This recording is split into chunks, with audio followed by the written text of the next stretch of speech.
So like I was saying earlier, this is something that a lot of you guys have been asking me about, saying, Lucas, training just hasn't been going the way I've been wanting it to. I really don't know how to handle it. It's affecting my mindset. It's affecting my motivation, all those things. Well, don't worry. Everyone has bad workouts. They happen. But the key is, how do you manage those failures, turn them into positives, which are then going to lead to success. So that's exactly what I'm going to teach you how to do in this training. So the number one thing that I really, really want you guys to be thinking about, and for those of you who are watching this live, you see it right here on the presentation. One bad workout does not define you, right? So this is something that I see really, really commonly with a lot of swimmers, and I think all of us kind of have this kind of thought, these kind of thoughts as well. And I'm certainly no exception either, where you go in for a workout and you're either really excited to be there, you have a big meet coming up, something like that, and you swim not at all the way you want to, and sometimes that can just be devastating. But you have to remember, swimming isn't about the one day, the one workout, the one race, right? It's that consistency that's key. You showed up to work out, you were there, right? That one bad workout is not going to define you. That does not define the type of swimmer you are, even if it's multiple workouts in a row. You have to remember that swimming is a game of consistency, right? It's about being able to show up and put in the work every single training, every single day. And you know what? Not all of those trainings, not all of those days are going to be perfect, and that's okay. What matters is the information and the data that you can extract from that to keep moving forward. So every single workout is an opportunity to learn. And you need to be thinking about that even when you're not hitting the times you want to be, even when you're not swimming the way that you would like to be. You have to remember you are there. It's about consistency. It's about being able to give it your all every single day, regardless of how you're feeling, regardless of what's happening inside or outside of the pool. And kind of like I was saying before, and just building on that, failure is your greatest opportunity to learn, right? Think about what Yoda said, right, in that latest Star Wars movie, if you guys have seen it. Well, I don't remember the exact quote, so I'm gonna paraphrase, but he says something along the lines of failure is the best teacher, right? It really, really, really is. And that's not necessarily to say that you're a failure, that workout is a failure, anything like that. But if you were swimming 10 out of 10 every single day, you'd have no motivation, right? You wouldn't want to show up to the workout. You wouldn't want to train. Last week, we released part 1 of our interview with Olympian Alexei Sankov, and he says something very, very similar to this, where he was junior world record holder in the 200 free, Olympics, before he was even graduated high school, just a total superstar. And when he transitioned over to the NCAA, he thought that he wasn't really going to have to do much, and he was just going to keep getting faster. But that's not how it works, right? So when you have those failures, when you have those workouts, the important thing is to kind of take little mental cues, whether it's while you're swimming or if you have a bad workout. What I like to do is I like to actually get out immediately after workout, have a pen and paper ready, and say, okay, what went wrong today? And what can I do to make sure that that doesn't happen the next day, or that I can minimize that as much as possible, right? Because when you are tired, when you are failing, when stuff isn't going right, not only, like I said, when you're tired, you're able to see how your stroke breaks down and how you can be working with that. But on top of that, you also can start training yourself to be mentally tougher, to be able to handle those things. Because like I said, not every single workout is going to be perfect. It's not always going to be the way that you want it to be. And that is 100% okay, as long as you're kind of taking stock of what went right and what didn't go right, and what you need to be doing to change that moving forward. And again, kind of just building off of that, you had a bad workout. Like I said, take a stock of the things that, you need to improve. Maybe your mindset wasn't quite there. Maybe you were just feeling sick and tired. No one can blame you for that. But focus on the things that you did right. So maybe, for example, you weren't hitting the pace times that you wanted to, but maybe your underwaters were awesome and you were holding race kick count, which you can never do. or which you don't usually do, right? So take stock of the negatives, understand why you swam and why you performed the way that you did.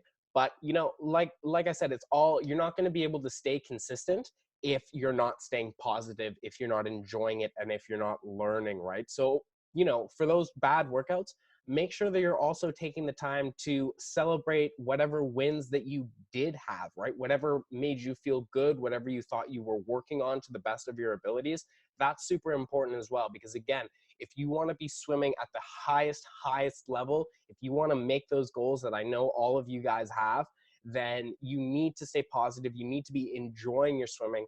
Otherwise, that consistency is going to be very, very tough. So focus on the things that you did right.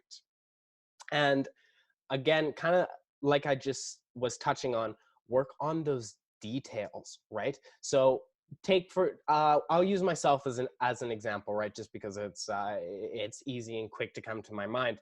For me, whenever, especially earlier on in my career, my underwaters obviously weren't always the way that they are now that you guys have seen. So what I would do if I had a workout where I was feeling sick, if I was feeling tired, whatever it was, I would say, okay, you know what? I'm not hitting the times that I'm going to. No amount of trying harder or being frustrated. I did air quotes there for trying harder for anyone who's just listening to this.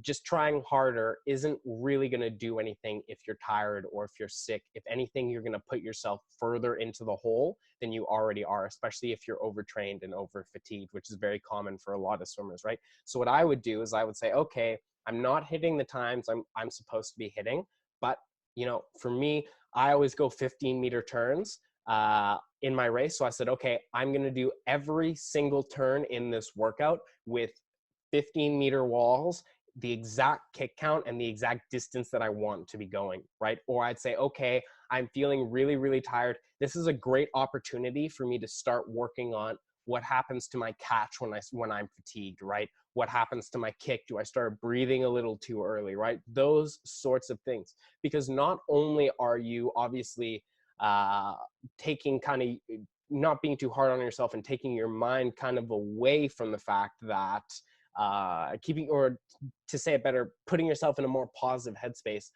you're also still allowing yourself, even when you're having a bad workout, you're still improving, right? Because at least you're ingraining those good motor skills, right? Those habits, you're ingraining that. So even when you're swimming poorly, even when you're having a bad workout, you feel like you just don't want to be there, whatever it is, even if you have to say, hey, coach, right? Like, I'm not feeling so great today. I'm tired, but I don't think I'm going to be able to hit these times.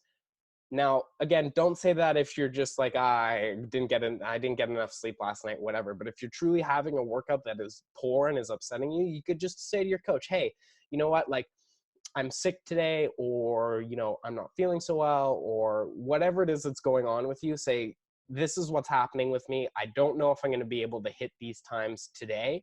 But what I will commit to you, coach, is that I'm going to go 15-meter turns just like we discussed, or, I'm going to work on that right hand on my freestyle, or whatever those little small details are for you. Super, super important, especially when you're tired, because when you're tired, you have a tendency to start, like I said, ingraining those bad habits, which are going to start to come out during race day, which is exactly what you don't want. So that was a little bit on how to just kind of cope and manage those bad workouts. Like I said, this isn't me giving you permission to not train hard. Don't take it that way. But sometimes, guys, like, having a bad workout is inescapable, right? We're in the water every single day. A lot of us are swimming anywhere from 7 to 14 times a week. The likelihood of 100% of those workouts being exactly perfect and the way you want them to be, chances are, unless you're a superstar, it might not happen. And even the superstars have bad workouts as well, right? Because for us, we see them at the big meets and we see them pull out these amazing times, but we don't see the bad workouts. We don't see the hard struggles, but trust me, they do have them. And this is the kind of stuff that they do to keep them moving forward, okay? Awesome.